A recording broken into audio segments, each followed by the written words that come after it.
Yeah, no, you're right, LB. It is a valid position, but not the most sound. And that is something that I've found when I'm having conversations with people. For example, I was having a conversation about the Kalam or Kalam, uh, and someone was saying it's not valid, and I was like, no, it is logically valid. It's just not sound, um, because there are things in it that just don't necessarily work. We did a video about knowledge and certainty, and we analyzed the Kalam under a number of different theories of knowledge as to whether it could be considered knowledge and the problems with the argument. It's logically valid because it follows. It's just not completely sound. Now, when you're talking about a definition, technically all definitions are valid. Even if I start using atheist to mean someone that eats cheese sandwich, it's technically valid. No one would understand what I meant, but if I got Dave to start using it too, and we start using it on the show, and every time I eat a cheese sandwich, I go, "Oh, I'm being an atheist right now," and all of a sudden that would maybe take on. Probably not, because it's a bit ridiculous. But if it did, it would become more of a common use. But again, it wouldn't be sound. It sort of goes back to the beetle in the box discussion the other night, where once a word is in use often enough and popular enough, that becomes its meaning. Yeah. How it's used. Yeah. So sorry, he's going on. So on the one hand, he's saying you only lack belief, and when you go on about saying religion is false and harmful, there's a bit of a contradiction there. Not necessarily. I'd say it's more of a contradiction when they say they only lack belief, but then they go on to say all gods are imaginary. Because what is imaginary? Well, it's something that has no objective reality. Therefore, it doesn't exist. So if you believe they're imaginary, you believe they don't exist.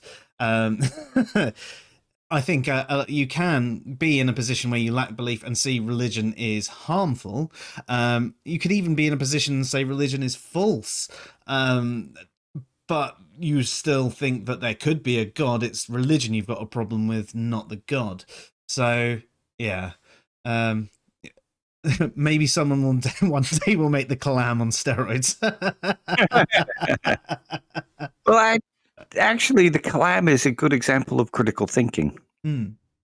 Because it starts with a basic statement and then draws inferences from it, and from those inferences draws a conclusion. And the inferences follow from the claim, and the conclusion follows from the inferences. Which is why it's logically valid. Exactly. And you get all these people who say, well, it's not a valid argument. Then they're not thinking particularly critically because they're not following the inferences. But then I think that as well is an issue where people don't understand the difference between valid and sound. Yeah. You can make valid arguments that are completely ridiculous. I know the Kalam's actually relatively sensible. It's got a few holes in it, but everything follows and great. But,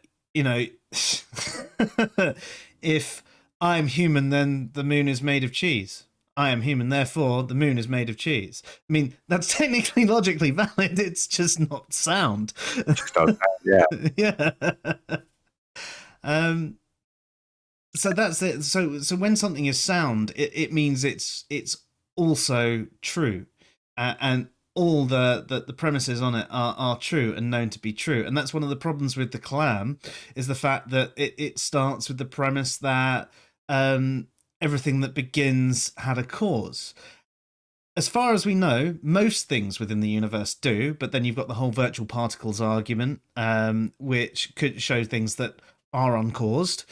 And also, the universe isn't necessarily within the universe. It is the universe as a whole. So what makes you say that it has the same rules that everything that's in it? And that is what... I'm not saying that that's definitely... It doesn't follow those rules, but it's showing that actually we don't know enough about everything to make that statement and have it be sound. Now, maybe it is, but we don't know at the moment. So we can't say it's a sound argument until we have that knowledge, and we may never have that knowledge. Yeah, exactly. And a good critical thinker would think about those kind of things. And a good skeptic would think about those kind of things. Because even though they're denying the argument and denying that it's sound, they would accept that it is valid, that it draws valid inferences, and say, well, okay, it gets us to a first cause. Mm-hmm. If the first premise is correct, you can reject the first premise as a skeptic and say, like you said, we don't know enough about the universe to know that all things that begin to exist have a cause. It's logical, but like you said, the virtual particle arguments, where things appear to exist without cause. But I'm sort of skeptical of that argument too, because things need a cause. Well, yeah. I mean, how do we know that the cause just isn't a cause that we don't know about yet? Exactly. Yeah. That's being a good critical thinker or a good skeptic. Whereas too many of the skeptics just take that argument and go, well, that's the case. Virtual particles have no cause. We know everything. Therefore, the Kalam is dismissed. Yeah. And then they'll probably go on to the end of that argument as well, like we were saying the other day, and just instantly dismiss it as an argument for a god. And I can understand on its own that it isn't an argument for God necessarily, it's an argument for first cause. But then what happens after that is the subsequent argument, which then will go, and this is why it is my God. And you can go, yeah. And you can roll your eyes at that one. Yeah. You go, that's a bit of a jump. The whole point of the Kalam is simply a starting point to build on probability. That's it. It's what comes after that argues for the God. It's basically the opening statement in an argument. Say, using the court case analogy that people like to use, it's the opening statement in a case being presented before a judge. My client was there, but he was in a bar across the road. You know what I mean? It's that kind of statement. Yeah. Yeah. I'd never actually thought about it that way, but it's a really good way to make an analogy of it, putting it there as an opening statement with a court case. I mean, I quite like using a courtroom to explain belief, disbelief, suspense of judgment, and the difference between a claim and a belief, and the burden of proof on someone making a claim versus someone holding a belief, and and the end result that come from a jury, etc.